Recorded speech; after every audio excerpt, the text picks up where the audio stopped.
Hoy, el reverendo Oscar Galdona estará predicándonos el mensaje titulado La cruz es para morir, predicado el 16 de septiembre del año 1970 en el Tabernáculo de Benecer, Barquisimeto, Venezuela. Ahora escuchémoslo mientras el culto comienza. Bien, entonces vamos a dar comienzo a este breve repaso. Lo que les voy a decir es algo de las muchas cosas que hemos tomado o tocado en estos días pasados, antes de la venida de los hermanos, y como ya nos hemos dado cuenta, la venida de los hermanos ha confirmado lo que Dios nos ha mostrado. Amén. Porque no hay duda, hermano, que nosotros no podemos ya separarnos de la posición en que Dios nos ha puesto. Estamos convencidos de que si algo verdaderamente pertenece a la novia, es saber que hemos llegado ya al punto final. El profeta dijo que la tercera etapa no podrá ser imitada por nada. Cuando el profeta vino con la señal en la mano, igual como le fue dada a Moisés, bueno, todo el mundo comenzó a sentir que bolas de fuego le pasaban de un lado para otro y una serie de cosas. Imitaron, y por la fe tiraron de eso del espíritu y entonces usaron eso, pero como una imitación. Cuando comenzó el discernimiento de la palabra, el discernimiento por la palabra, que es diferente, ellos lo imitaron con un don. El profeta siempre evitando chocar con los pentecostales en su mayoría, de una manera directa. Cuando había que decir la verdad, usted sabe que nadie había más claro que el profeta. Era un hombre tan humilde como creemos que ninguno más en esta edad ha pisado. Pero cuando se paraba en el púlpito, rugía como un león. Amén. Y eso era natural de él, porque era un profeta. Y un profeta cuando habla lo que Dios le dice que habla, así si mañana le corten la cabeza. ¿Se ha pensado en Juan el Bautista? Él no tenía por qué decirle a Herodes eso, ni a Herodías lo que le dijo. ¿Pero por qué se lo decía? Porque era parte de su vida. Era la palabra. Él tenía que decirle lo que Dios le decía que hiciera. Le cortaron la cabeza. Bueno, él sabía que le iban a cortar la cabeza por eso. Pero un profeta no puede hacer sino aquello para lo cual está predestinado que debe hacer. El profeta de la edad probó eso. Y por supuesto él, cuando él manifestó la señal, la gente vio la señal, pero no oyó la voz de la señal. Cuando el Señor está lidiando con Moisés, le dice, si no oyen a la voz de la primera señal, la gente no entiende qué voz puede tener la señal, pero la señal espiritualmente habla. Amén. ¿Qué hablaba de la segunda señal? La segunda señal no era simplemente discernir el pensamiento, eso era el resultado de la voz que hablaba. La voz que hablaba decía, esta es la señal del Mesías. El Mesías, o sea, el Señor ha vuelto a estar en medio vuestro, porque eso fue lo que hizo el Mesías, discernió los pensamientos de la samaritana y de los fariseos, de los sacerdotes, de Natanael, de Pedro. Le dijo su nombre, tú eres Pedro y tu padre se llama Jonás. Así le dijo Natanael, yo sabía lo que estabas haciendo cuando estabas debajo de la higuera, antes de que te llamara Andrés, antes de que te llamara Felipe. Bueno, todo eso es exactamente lo que hizo el profeta. Pero ¿qué resultó esa señal para la samaritana y para Natanael? Samaritana dijo, paréceme que eres profeta. La señal estaba diciendo, eso nomás que lo hace un profeta. Amén. Natanael, esa señal le habló, y para Natanael, esa señal era, tú eres el Cristo, tú eres el Hijo del Dios viviente. Bueno, es lo que ha pasado en esta edad. Esa segunda señal no era solamente un don, aunque él dijera, ese don que Dios me ha dado, era un don en sí, porque es una cosa otorgada a él sin que él tuviera que intervenir, fue Dios que se lo dio, pero más que un don era una señal que hablaba, y le decía a la gente que esta era la manifestación del Hijo del Hombre a través de un profeta para esta edad, como dice Lucas 17:30. Amén. Cuando el mundo esté como Sodoma y Gomorra, me voy a manifestar otra vez, dijo el Señor Jesús. El Hijo del Hombre se manifestará, o sea, un profeta vendría manifestando a Jesús la palabra, que es el Hijo del Hombre, porque la palabra se hizo carne en el tiempo de Abraham, y le habló a Abraham discerniendo el pensamiento de Sara. Y luego cuando Jesús vino lo hizo con los fariseos. ¿Por qué pensáis mal en vuestros corazones?, le dijo él. Él sabía lo que estaban pensando, Amén. Ahora, en esta edad usted no podía venir delante del hermano Branham sin que él no supiera lo que usted venía a decirle. Usted venía y le decía: mire, hermano Branham, yo tuve un sueño y yo no sé si es verdad. Y entonces usted le daba la mitad para que la otra mitad no se acordaba, y él le decía: bueno, ¿y por qué no me relata la otra mitad? Usted venía a decirle a él un sueño para que él se lo descifrara, y él le decía no solamente el sueño, sino lo que usted dejaba de decirle. Amén. Y antes de que usted le dijera a qué venía, le dice: sí, quédate sentado, yo sé a qué tú vienes a esto y esto y esto, pero así dice el Señor, esto y esto y esto. La gente no sabe lo que fue el hermano Branham. Era un profeta, hermano, del tipo del Antiguo Testamento, de esos visionarios que decía: entra, mujer de Jeroboam, entra, yo sé a qué vienes. Cuando el hombre estaba dentro de su cámara, y lo que pisó el umbral de la puerta, dice: entra, mujer, yo sé a qué tú vienes. Amén. Y era a la vez un tipo de profeta del Nuevo Testamento, como un apóstol, con las señales y las maravillas y todo. La gente no sabe lo que es el hermano Branham. En aquel día las cosas que han dicho contra él, yo no sé dónde van a aparecer mucha gente. Amén. Bueno, entonces la señal habla, las señales hablan, las señales dicen. Por eso es que la gente cree que es un don. Sencillamente no, más que un don, es una señal. Amén. Bueno, todo esto en el plan del Señor fue dado en esta edad, para que nosotros pudiéramos despertar al hecho de que no solamente hay un hombre que podía hacer estas cosas, sino que ese hombre era una señal para el mundo, porque lo que hacía era una voz que hablaba.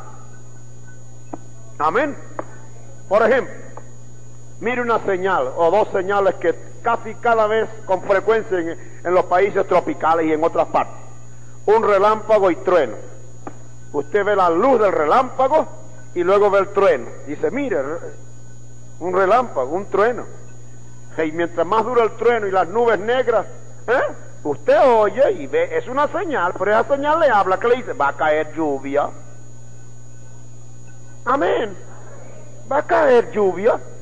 Y la gente lo ve: ay, hay mucho calor, o vea ciertas maneras en la cual está la atmósfera. Eso es una señal, pero esa señal está hablando a los que tienen capacidad. Le dice: va a llover, va a venir un viento fuerte, y algunos hasta sospechan que va a haber un temblor cuando una cosa es. ¿Por qué? Ciertas señales hablan. Amén. Mire, hermano, a veces usted oye un animal ladrar, o usted oye un gallo cantar, alguna cosa, alguna hora, y usted sabe por lo que ese animal hace, por esa señal, usted sabe algo que está pasando. Amén. Bueno, entonces las señales hablan, pero la gente está tan ciega y tan sorda que no sabe. Pero después de todo, ¿cuánto debemos dar gracias al Señor? Que en su gracia y su misericordia Él ha abierto nuestros ojos. Si Él no los hubiera abierto, hermanos, tenemos que confesar que estaríamos como cualquiera de los demás. Por eso debemos vivir agradecidos y mansos y humildes en la presencia del Señor. Amén. Bueno, entonces, volviendo a lo que quería decir en el principio, en estos días pues Dios nos ha confirmado la necesidad de volver al Calvario, porque el Calvario fue lo básico para el cristianismo. Si no hubiera habido Calvario, no hubiera habido sepultura, no hubiera habido resurrección, no hubiera habido redención, no hubiera habido absolutamente nada, porque todo estaba basado allí. Nosotros como humanos no vinimos como Dios quiso que viniéramos. A Adán y a Eva les fue dada la prerrogativa de hablar. Por eso el profeta dice que el hijo genuino y verdadero que Adán y Eva debieron tener era Jesús. Amén. Porque si ellos, en vez de desobedecer, hubieran obedecido, hubieran hablado la palabra y hubieran venido los hijos por creación directa de Dios, en la boca del hombre a quien Dios le daba la potestad para hablar. Pero la serpiente engañó a Eva Adán cargó con la culpa de su mujer, entonces venimos por la vía del sexo. Es por eso que nacemos como pecadores, diciendo mentiras y en engaños. ¿Por qué? Porque vinimos de la manera contraria a como Dios hubiera deseado que el hombre hubiera escogido. Ahora, Dios no dejó al hombre para que, bueno, no le alertó. Él le alertó al hombre y le alertó a la mujer. Y la serpiente que estaba en el jardín sabía que Dios había alertado. Por eso vino y le dijo, con que Dios les ha dicho a ustedes que no hagan esto. Amén. Entonces, fue la elección de los humanos por la vía de la desobediencia. Dios no dijo, no lo hagas así. Si lo haces por esta vía, hay muerte. Amén. Ahí están los dos árboles ahí, la palabra y la mentira, el hombre y la mujer. Entonces ahí estaban los dos árboles. El hombre escogió el árbol de la ciencia, del conocimiento del bien y del mal, en vez del árbol de la vida, por la cual pudiera venir el hombre por la palabra. Entonces, ¿qué pasó? Vino entonces la maldición. El hombre ahora nace muerto. El hombre nace muerto. Esa es la cosa más tremenda. Nosotros nacemos muertos porque hay una sentencia de muerte sobre nosotros. Pero si hubiéramos venido por la otra vía, no hubiera habido muerte sino vida. Por eso es que el Señor Jesucristo dijo, nadie me quita la vida. Amén. Ve, usted, no lo pudieron apedrear, no lo pudieron tirar por el barranco, no pudo el diablo ahogarlo en media mar, no pudo. Entonces, ¿y por qué lo crucificaron? Porque dice, nadie me quita la vida, yo la pongo. A él no pudieron quitarle la vida apedreándolo, ni despeñándolo, ni ahogándolo de ninguna manera. Amén. Porque él no podía morir. Él dio su vida. Amén. Entonces esa es la manera como Dios esperaba que el hombre hiciera, que el hombre obrara. Siendo que no obra de esa manera, pues entonces todos caemos bajo la maldición del pecado, porque nacimos de la manera como no debemos. Entonces eso, por supuesto, nos pone en una condición bastante deplorable. Si Dios nos deja así, naturalmente morimos. Pero Dios, sabiendo todo de antemano, así como Él permitió que eso sucediera, también planeó la manera de volvernos a rescatar. Amén. Ustedes oyeron al hermano en una de las mañanas cuando él habló de la salvación o de la redención nuestra. Ese es uno de los mensajes que tenemos que buscar. Ese es uno de los que quiero que también los hermanos oigan. Hablando de la redención, como el alma en el predestinado, dice, el alma que pecare, esa morirá. ¿Cuál es el pecado que hace que el alma muera? Fumar, beber, emborracharse, ser adúltero, ladrón. No, eso es una consecuencia del pecado por excelencia que está en la vida de los humanos. El pecado que condena es el pecado de la incredulidad, de no creer a Dios para la hora cuando Él habla. Amén. Ese es el pecado. La novia no puede cometer esa clase de pecado. ¿Cuántos me entienden? Es imposible que la novia cometa esa clase de pecado. La novia comete el pecado que está conectado con la carne, pero ese pecado de incredulidad la novia no lo puede cometer. Amén. Porque el alma que pecare, esa morirá. El profeta dice que por eso es que el diablo va a morir, porque el diablo tiene alma, es una vida. Y todos los que con él han cometido falta morirán, y a todos los hombres que en esta vida son engañados a ser incrédulos morirán. Amén. Pero entonces, por cuanto la novia, estando en esa condición, ¿qué dice la Escritura? Bueno, entonces Dios inmoló al Cordero desde antes de la fundación del mundo. Dios no tiene que esperar que las cosas sucedan para luego desarrollar sus planes. No, Él lo sabe de antemano. Si un hombre va a construir una casa, él no empieza a hacer cosas, se lo hace un loco. Empieza a hacer cosas así, no, tiene que idear un plan. El hombre que va a dibujar algo no hace como el dibujante ese que cogió el burro y le echó a la cola pintura y empezó a hacer esos mojigaterías y cosas del mundo moderno. Eso prueba la locura del mundo hoy. Coge un pincel y empieza a echar brochazos. Esa es cosa de loco. Y cuando aparecen unas cosas esas locas, dice, mire qué cosa tan grande. Eso no, eso es simplemente prueba la locura de la edad en que estamos viviendo. Que si lo llaman abstracto y lo llaman de todo, bueno, el mundo con sus cosas, nosotros nos metemos con ellos, pero eso prueba la locura de esta edad. Amén. Dios no obra de esa manera, y el hombre inteligente tampoco. El hombre inteligente piensa lo que va a hacer, y cuando lo desarrolla, entonces lo que estaba en su mente, eso es lo que hace. Eso es lo que Dios ha hecho en esta edad. Amén. Bueno, entonces el cristianismo de esta edad es un cristianismo que tiene que volver al cristianismo primitivo, porque el Señor entonces, para poder salvar a los suyos, tuvo que morir. Nadie le quitó la vida, dice, yo la pongo de mí mismo. Y él fue llevado a cabo en todas las cosas hasta que cumplió todas las profecías. Y cuando llegó el tiempo, entonces subió hasta la cruz del Calvario. Y cuando estaba allí se dio cuenta que todo había terminado. Le faltaba simplemente pedir agua porque tenía sed, conforme al Salmo 22. Dijo, sed tengo, para que lo oyera todo el mundo.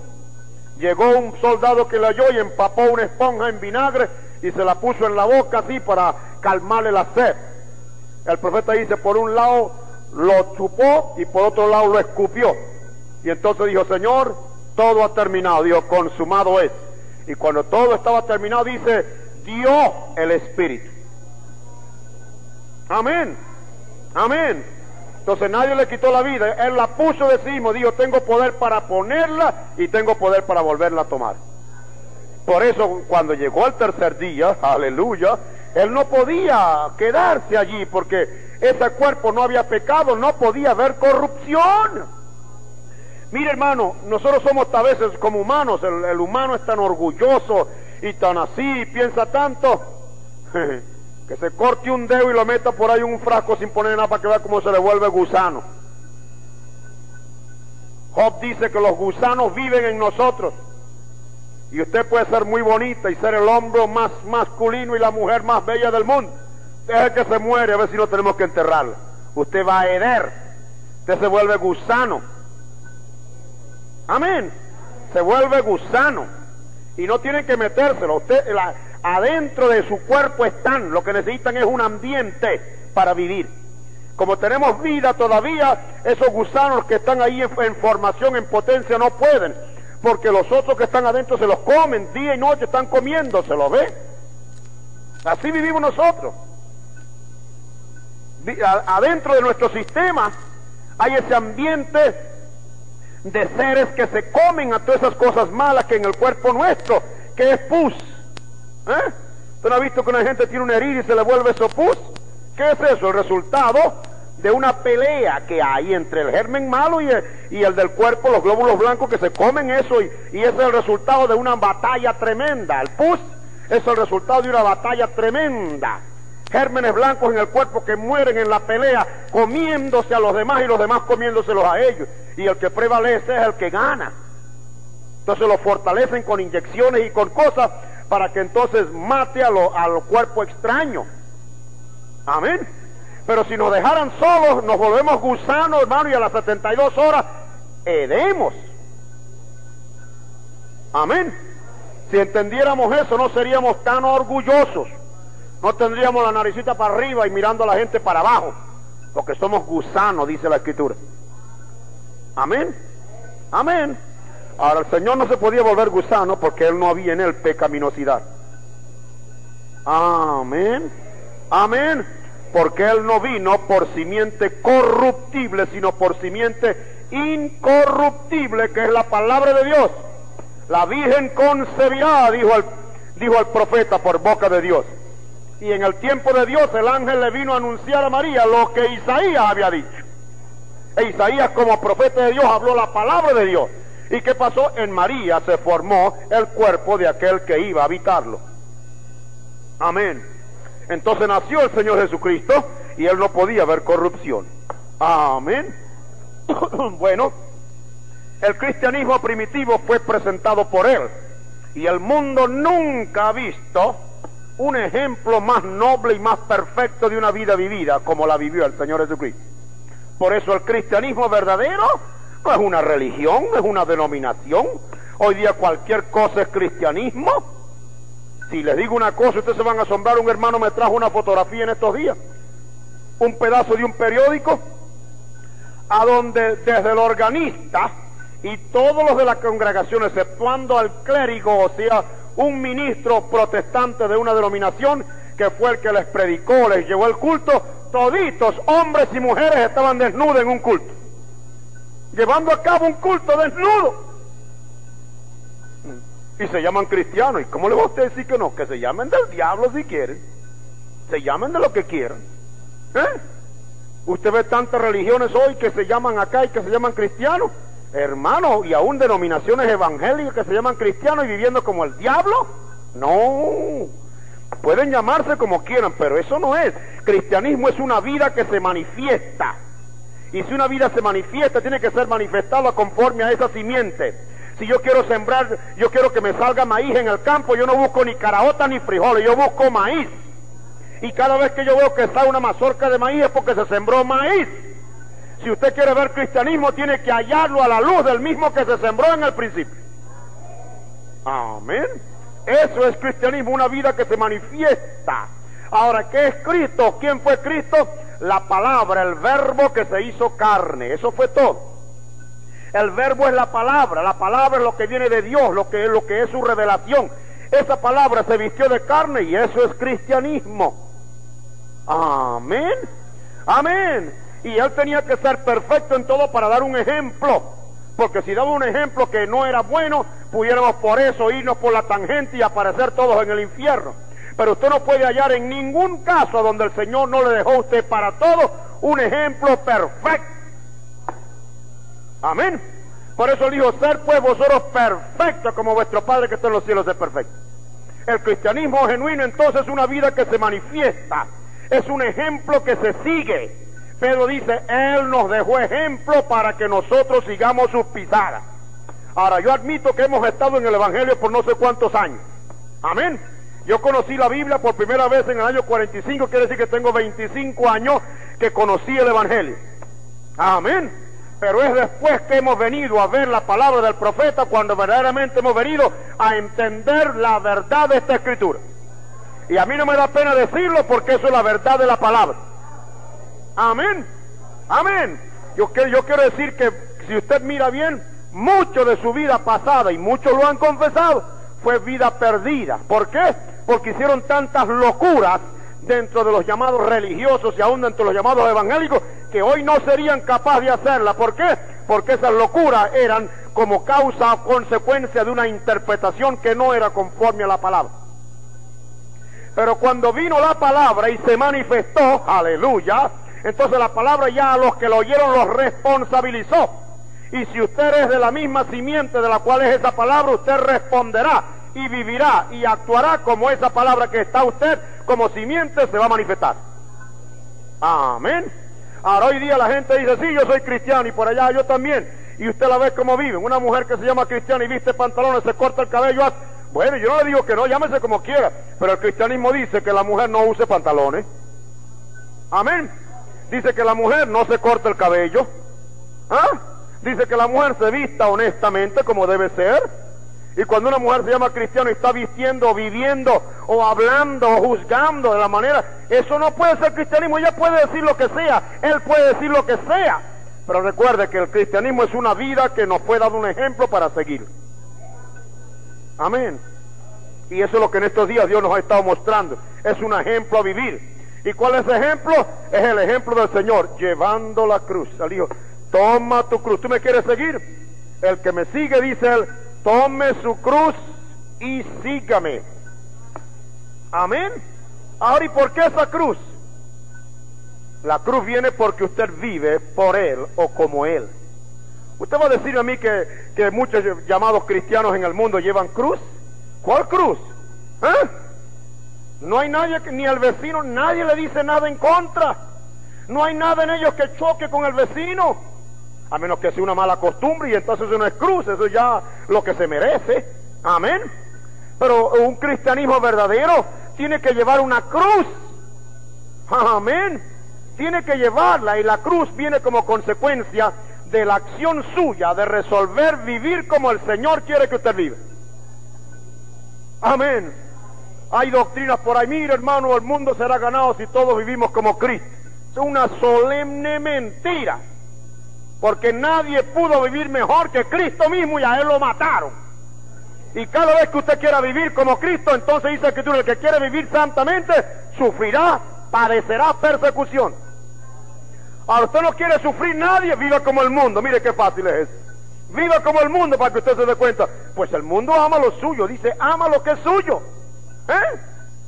Viene el vecino y le invita por un bailecito y usted va con él, pues es su amigo, y se pegan los tragos y están los dos juntos, un par de borrachos ahí. Mire qué amigo mío tuvo la noche conmigo, estuvimos bailando y trajo su mujer y trajo sus hijos. Pues un amigo, pero ¿sabe cómo le arruga la cara? Le dice, mire señor, yo soy evangélico. Amén. Yo no participo en eso porque eso es del diablo. Se lo diga con sabiduría, díganle como diga.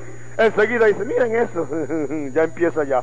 Ya todo el vecino la otra semana sabe que ahí lo que hay es uno evangélico que no quiere nada con esto, que no quiere nada con aquello. ¿Por qué? ¿Por qué? Por la sencilla razón de que usted no es como ellos. Amén. ¿Usted me entiende lo que le quiero decir, mi hermano? Bueno, eso es lo que pasa, ¿ve? Ahí está. Vivir entonces, o morir por Cristo, vivir, llevar la cruz, sucede porque vivimos con Él. No hay cruz en el mundo. Y la cruz nuestra no es mientras viene el predicador y el avivamiento, y ese día todo el mundo lloró en el culto. Ay, ay, ay, y va a llevar la cruz por ese día, por una semana, por 2 semanas, por 3 semanas.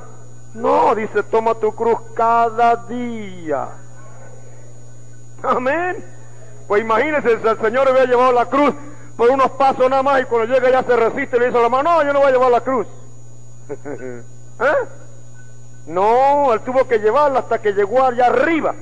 Y recuerden lo que hemos dicho, el Espíritu tomó a Cristo desde la cuna, lo guió por todo el tiempo, lo llevó hasta allá donde lo iba a llevar, permitió que el diablo lo tentara tantas veces como lo vemos, y no lo dejó hasta que lo dejó clavado en la cruz. Amén. Lo dejó clavado, el Espíritu lo llevó y lo dejó clavado allí. Yo tengo el Espíritu Santo, pero para brincar y saltar nada más, y no para que te claves. Y si alguien te mete, eres capaz de sacar la mano, y si no saca la mano, saca la lengua, y si no saca la lengua, saca los ojos. Y si no saca los ojos, sacas un mal negocio, alguna cosa por el... El cristianismo verdadero no es así. Usted tiene el Espíritu, usted tiene el Espíritu va a hacer con usted lo mismo que hizo con Cristo. Lo va a hacer vivir de tal manera que la gente le va a odiar, que la gente no le va a gustar. ¿Por qué cree usted que viene la apretura sobre la novia? Y óigame bien, sobre la novia. Porque la novia verdadera va a vivir de tal modo que el mundo no le va a gustar. Oh, mire esa gente tan así, van a llamarnos de todo lo que a ellos les corresponde, nos van a llamar a nosotros. Van a decir que somos orgullosos, van a decir que somos unos egoístas, que somos unos excéntricos, que somos esto, que no, ¿por qué? Porque no nos unimos con ellos, porque no hacemos esto. Pues exactamente, no podemos, porque no somos de ellos. Y cuando no somos como ellos y vivamos diferente, entonces por eso es que va a venir la apretura. Y la apretura va a probar lo que somos. Entonces tenemos que perder nuestra vida ante el mundo para poderla hallar, no solamente en la apretura, sino en el rapto. Amén. Pero ¿qué va a pasar con los cobardes? Aún con gente que está en nuestras iglesias, que nada más que asiste por asistir y que no quiere vivir este mensaje. Cuando venga la apretura va a probar lo que son. Amén. Y cuando usted oiga decir, mire, el hermano Naim, el hermano Galdona, están en la cárcel allá. Mire, muchachos, cuánta gente va a correr. Imagínense, a ellos los agarraron, ¿qué nos harán con nosotros? Pélate por ahí. Patica, ¿para qué te quiero? ¿Por qué? No han muerto, no están dispuestos a morir. ¿Qué va a pasar? Van a probar lo que son. La apretura va a probar lo que somos, hermano. Amén.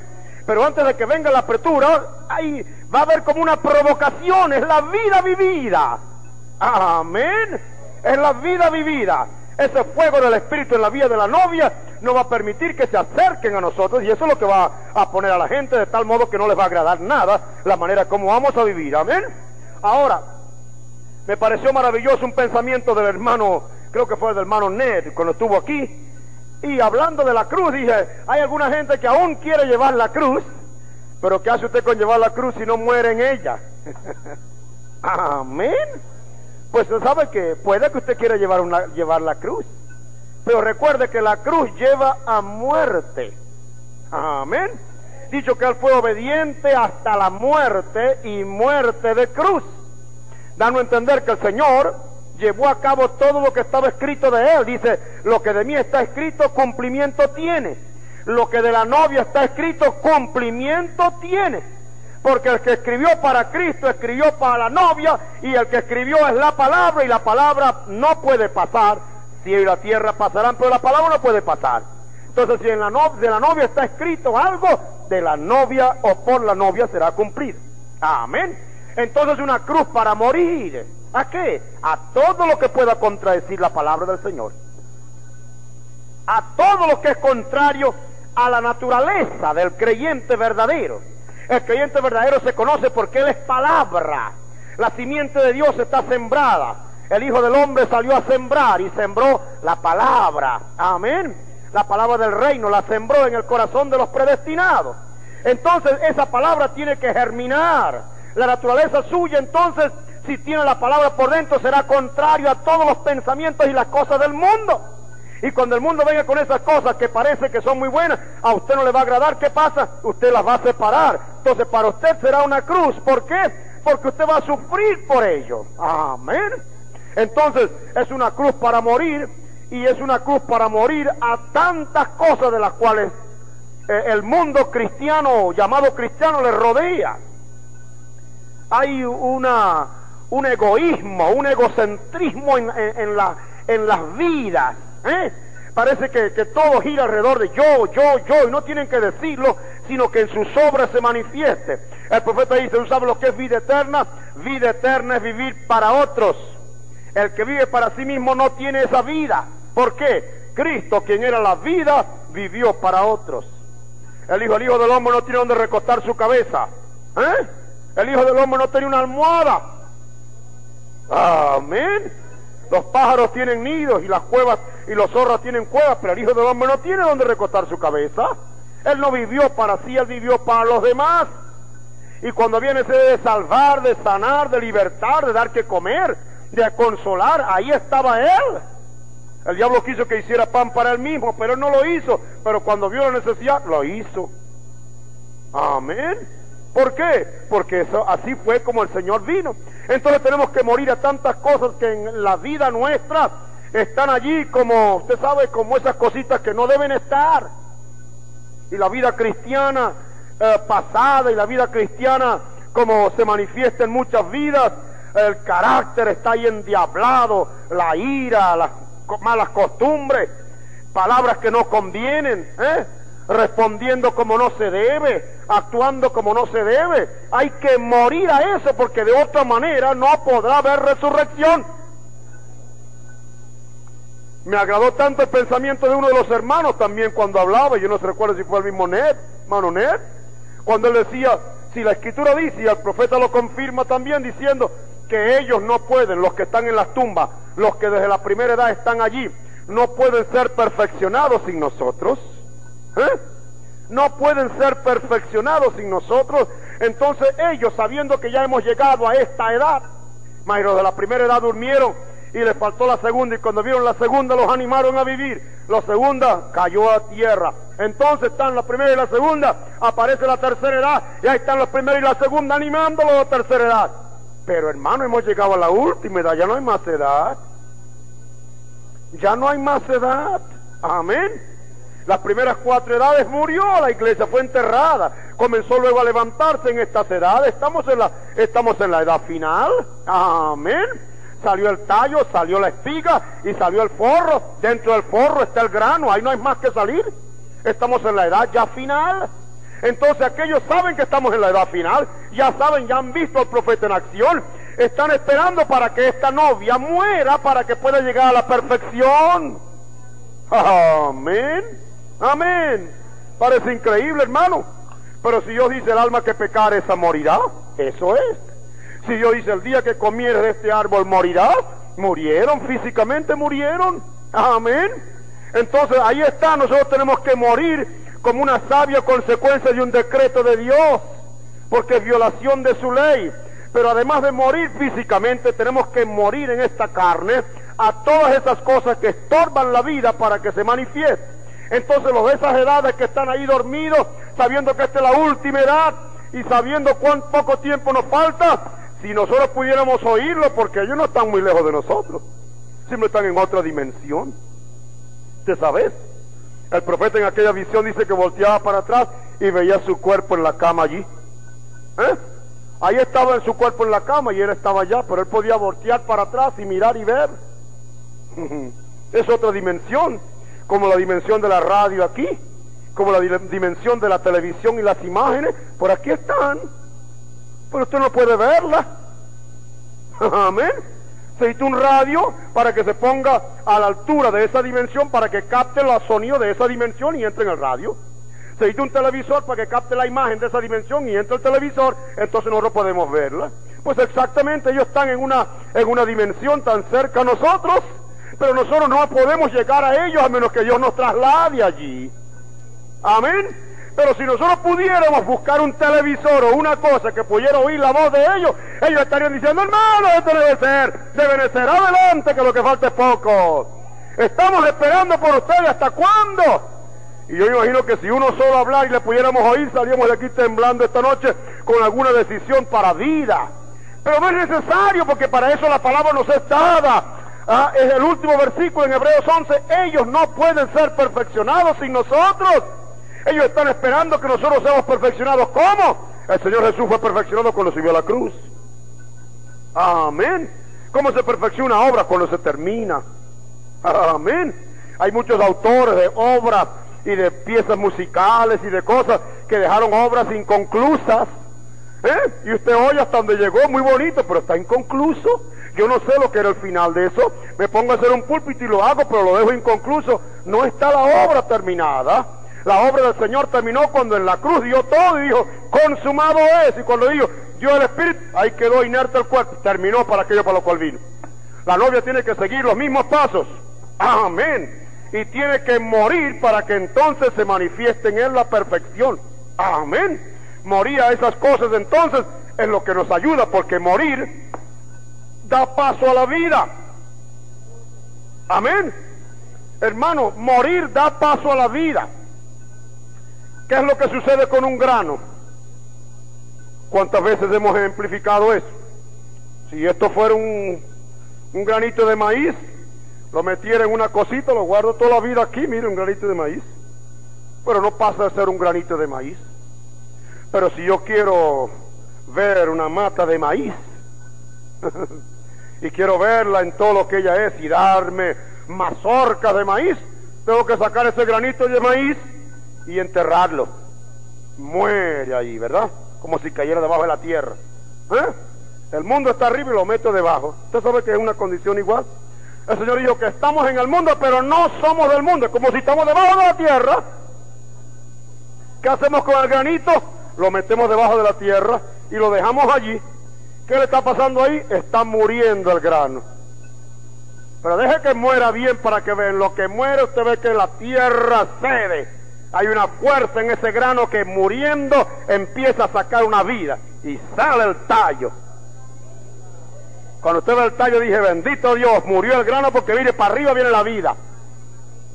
¿Cómo se va a ver la vida en usted si no muere? Usted no puede romper el orden que Dios ha establecido, hermano. Un hombre o una mujer llamado cristiano todavía vida, con mucha vida en la carne, con ojos adulterinos y manos dispuestas a hacer lo que no debe. Y la lengua hablando esto y pensamientos que no conviene. Esa persona no está muerta, nunca puede mostrar la vida. Pero muera para que usted vea, si no va a ver la vida. Cuando usted muere, entonces las virtudes se manifiestan en usted. Bendito el nombre del Señor. Amén. Entonces a menudo que morimos, la vida se va manifestando. Amén. A menudo que el grano abajo va muriendo, va saliendo el tallo. Y va para arriba el tallo. ¿Por qué? Porque el grano está abajo, empujando esa vida. No es que la vida está dentro. Amén. Usted sabe que los médicos dicen, bueno, algunos ateos dicen: yo continuamente opero gente y se mueren, y yo no le veo el alma, yo no le veo la vida. ¿Ves? Pero la vida está aunque no la vean. Amén. Una fruta normalmente está compuesta de una cáscara, después viene la pulpa y adentro tiene ¿qué? La vida. Amén. Esa vida no se ve. Usted coge un grano de maíz y si en vez de enterrarlo lo corta por la mitad, lo vuelve picadillo, usted no le ve la vida.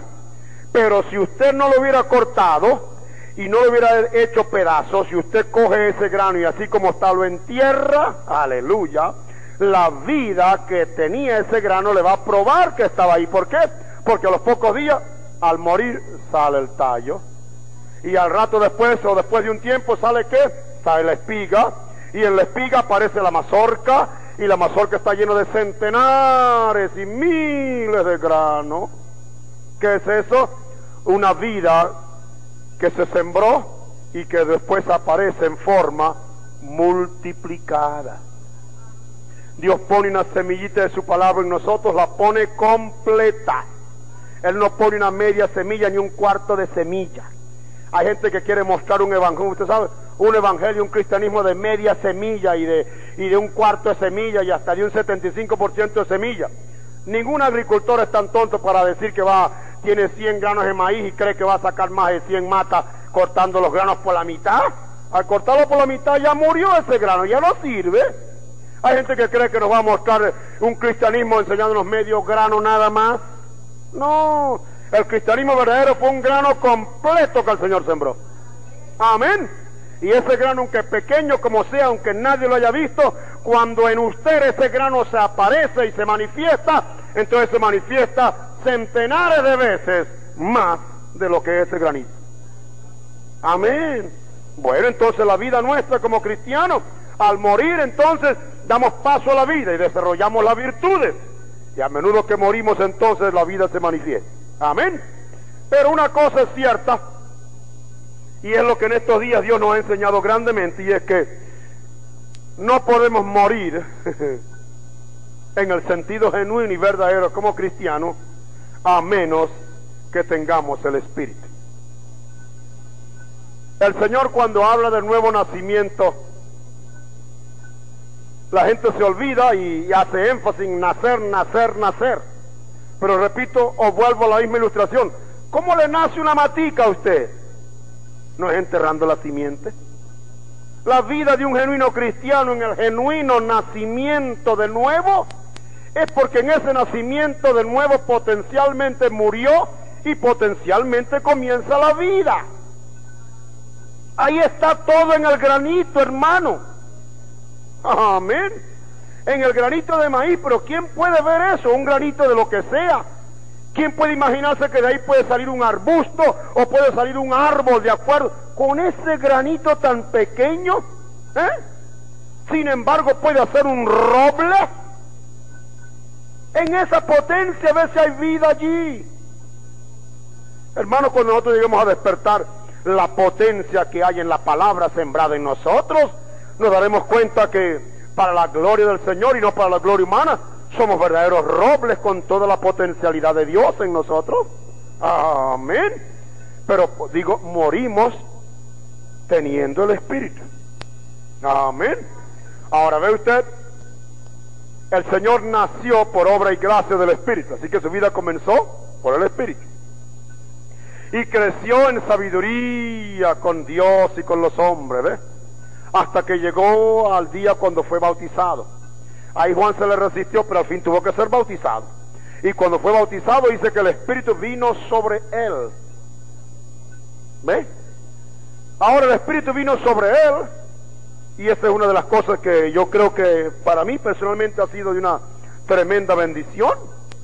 El Espíritu no viene solamente para hacernos gozosos, eso es parte. Para darnos un don y hacer que profetizamos, que hablemos en lengua, que aún dancemos en el Espíritu, que nos sintamos estimulados. Todo eso está dentro de la Escritura. Pero usted ve, los pentecostales se van por esa parte, pero el Espíritu Santo no vino solamente para eso. ¿Cómo identificó Juan que vio al Espíritu que vino sobre él?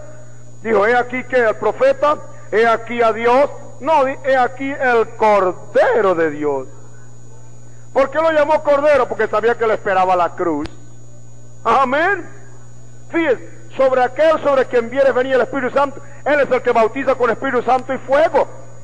pero él no lo llamó, he aquí el bautizador, dijo, he aquí el Cordero de Dios. Nosotros tenemos la tendencia de mirar lo grande que va a venir, pero hermano, si usted no ve lo pequeño que le corresponde ahora, ¿cómo va usted a ver lo demás? Que la novia va a entrar en las glorias de la gloria, eso es verdad, pero ¿cómo sabemos quiénes son los que van a llegar allá? Tienen que dar los pasos, antes de la corona viene la cruz. Amén. Cuando el Espíritu vino sobre el Señor, bueno, el Espíritu hizo maravillas, hizo señales, pero mientras las hacía, lo iba llevando. ¿A dónde lo iba llevando? Arriba. Amén. Y hubo un tiempo, ya sabemos ya, en el tiempo de la transfiguración, un tiempo de verdadera gloria. Él fue transfigurado, su rostro, sus vestidos, todo. Le aparecieron Elías y Moisés. Bajaron de esa dimensión y Pedro y Juan y Santiago lo vieron. Imagínense, si fueran pentecostales, ¿de qué estarían hablando? ¿De qué dice la Escritura que estaban hablando? Hablaban con el Señor Jesús con respecto a su salida, o sea, con respecto a su muerte. Recuerden lo que yo dije en aquella ocasión, hermanos, en los momentos de nuestra mayor gloria, no nos olvidemos que si pudiera venir Elías y Moisés a hablarnos ahora, a nosotros no podía ser diferente el mensaje que el que vino con el Señor. Hablarle que prepárate a morir. Amén. Ahora, ustedes me están entendiendo, ¿verdad? Y no estoy hablando de que nos van a morir porque nos van a crucificar, nos van a pegar unos tiros ni esas boberías. Eso es la cosa más fácil, que lo maten a usted y ya está, se va con el Señor. Estamos hablando de ese morir cada día. De la carne le vibra y los ojos le saltan y la lengua le reverbera y usted ¡ya! Ahí la tiene sostenida. Amén. Si la lengua suena con mucho juego, le pega un mordisco y ya está, se tiene que quedar callado. Amén. Amén. Algo hay ahí. Esa es la verdadera cruz, esa es la verdadera muerte. Hermano, eso de morir es una cosa, hablando de lo físico en la carne, de que lo maten, de que lo ahorquen, esa es la cosa más fácil, es cosa de minutos, usted pasa la eternidad. Amén. Eso es lo que nos haría, sería un favor. Pero cuando hablo de muerte es hablar de no acceder, aleluya, de no acceder a esas cosas que uno sabe que son malas, que son las costumbres del mundo, que es la carne que está en nosotros. Pablo dijo, veo en mí otra ley en mis miembros que se revela contra la ley de mi espíritu. Dice, más a Dios gracias que nos da la victoria por el Señor Jesucristo. Él nos dijo, bueno hermano, usted sabe, la carne, usted sabe, satisface la de vez. No, él dijo todo lo contrario. Él dijo, el que ha muerto al pecado no puede vivir en el pecado. Amén. El que murió, murió al pecado. Dice que somos crucificados con Cristo, aleluya. Y vivo no ya yo, lo que vive en la carne no lo vivo yo, lo vivo en la fe del Hijo de Dios, la palabra que se hizo carne y murió por mí. Y entonces murió en esa carne, ¿para qué? Por la ley del Espíritu, la ley de Dios de libertad, tenga esta carne sujeta. Esa es. Entonces, ¿qué hizo el Espíritu Santo? Llevó al Señor hasta allá, hasta la cruz. Amén. Entonces, hermanos, si el Señor fue guiado cuando el Espíritu vino sobre él, pasó por luchas, pruebas, llevó al Getsemaní, ahí sudó la sangre en esa lucha, pero se paró ahí diciendo, gloria a Dios, vamos a la cruz, muchachos. Amén. Ahí está, y como yo dije, es bueno seguirle en el valle donde hay los milagros, donde hay la sanidad, donde hay el pan y donde hay los brincos y la gritería. Eso ya pasó. Amén. El Señor tuvo esa época también, sanidades, milagros, los vinieron a ver, el Señor vinieron gozosos, hasta los demonios se los sujeten en tu nombre. Todo eso. Pero le dijo un día, bueno, el Hijo del Hombre tiene que morir. Pedro no le gustó eso, y usted sabe cómo dijo Pedro, Señor, no te acontezca eso. Y quizás dice que comenzó a reprender al Señor. ¿Usted ha visto qué atrevimiento el pobre Pedro? Lo hizo con celo del amor por su Señor, pero por la ignorancia de lo que estaba haciendo, y luego la inspiración satánica, pues el Señor le dijo, quítate delante de mí, Satanás. Amén. ¿Por qué? Porque Pedro no entendía lo que era de Dios, sino lo que era de los hombres, y el diablo aprovechó eso del sentimentalismo de su maestro para decirle que no se muriera, pero el Señor había puesto su frente ya a Jerusalén y dijo, voy a morir, es necesario que el Hijo del Hombre muera, sea crucificado y sea bofeteado y desechado de príncipe y todo, pero al tercer día resucitará. ¿Por qué él podía hablar de resurrección? Porque tenía que morir. ¿Cómo va usted a resucitar si no ha muerto? Si usted todavía tiene vida, y aunque sea que le parpadee el ojo, tiene vida. Pero muerte es muerte. A un muerto lo puyan, mano, y no echa nada. No sirve, no se mueve. No se mueve. Hay algunas personas, hombres y mujeres, que a veces le dan ataques, y cuando creen que los ataques son falsos, hay alguien que viene con un alfiler y lo apuya y enseguida se despiertan, porque no ha habido ningún ataque, usted sabe. No están muertos, no están muertos. Hay que morir, amén. Entonces, si nosotros decimos que tenemos el Espíritu, ¿a dónde nos va a llevar el Espíritu? A brincar y saltar, a llegar a la llanura. Eso es muy bueno, pero el Señor, después que llegó a la llanura, subió al cerro, y subió al cerro con la cruz encima, y comenzó a subirla. He dicho muchas veces que a la gente le gusta llegar únicamente hasta la pata del cerro, y no sube al cerro ni solo, ni mucho menos con la cruz a cuesta, porque quizás solo lo puede subir, pero con la cruz no, porque sabe que si lleva la cruz tiene que ser consecuente, tiene que ser clavado en ella. Amén. Entonces, si llegamos hasta la pata del cerro, de ahí podemos regresar. ¿Por qué fue que Judas no llegó a Pentecostés? Porque no llegó a la cruz. Amén.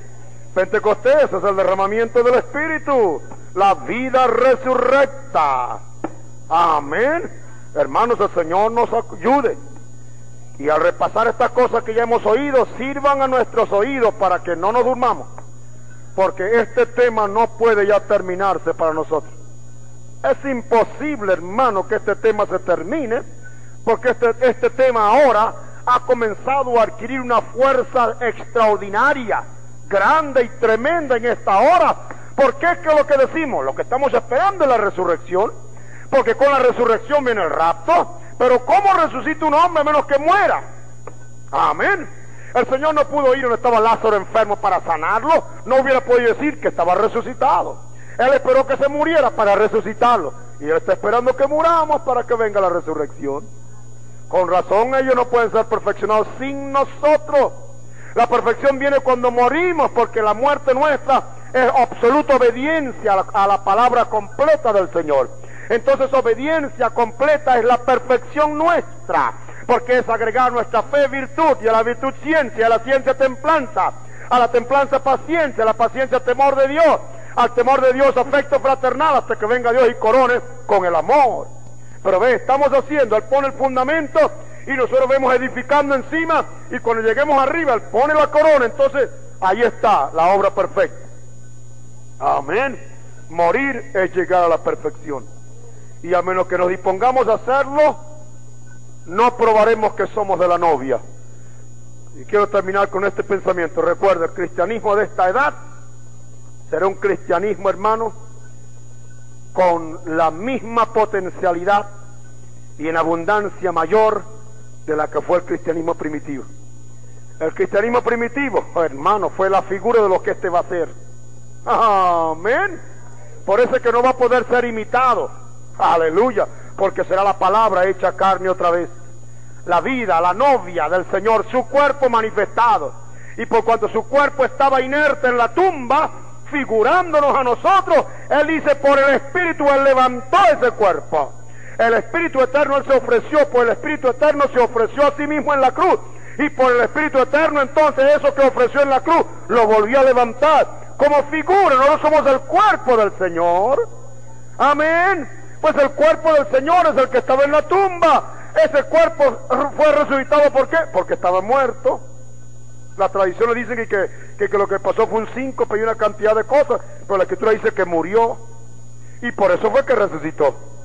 Somos el cuerpo del Señor, el genuino cuerpo del Señor, no de boquilla ni de palabras, sino en verdad. Pues entonces tenemos que morir, porque para eso es la resurrección. Sin muerte no hay resurrección. Entonces, si decimos que esperamos la resurrección, tenemos que experimentar la muerte, que será la base para la resurrección. El Señor nos ayude. Incline su cabeza y vamos a orar. Padre, te damos gracias por el recuerdo cada vez más fresco de la verdad de tu preciosa palabra. Te pedimos que una hora como esta nos bendigas y nos ayudes para que, al traer a la memoria lo que en estos días de manera tan especial nos estás enseñando, concédenos, Padre, que ya no podamos olvidarnos jamás de que esta es la meta nuestra, la perfección a través de tu pueblo por la muerte, aleluya, para ver resurrección. Bendice a cada hermano y hermana aquí esta noche. Permite que, como en los cultos pasados, regresemos a nuestros hogares meditando en lo que hemos oído, porque en verdad, Señor, este es nuestro gran tema de estos días. Gracias por todo. Ayúdanos, es nuestro ruego. Te lo pedimos en el nombre del Señor Jesús. Amén y amén.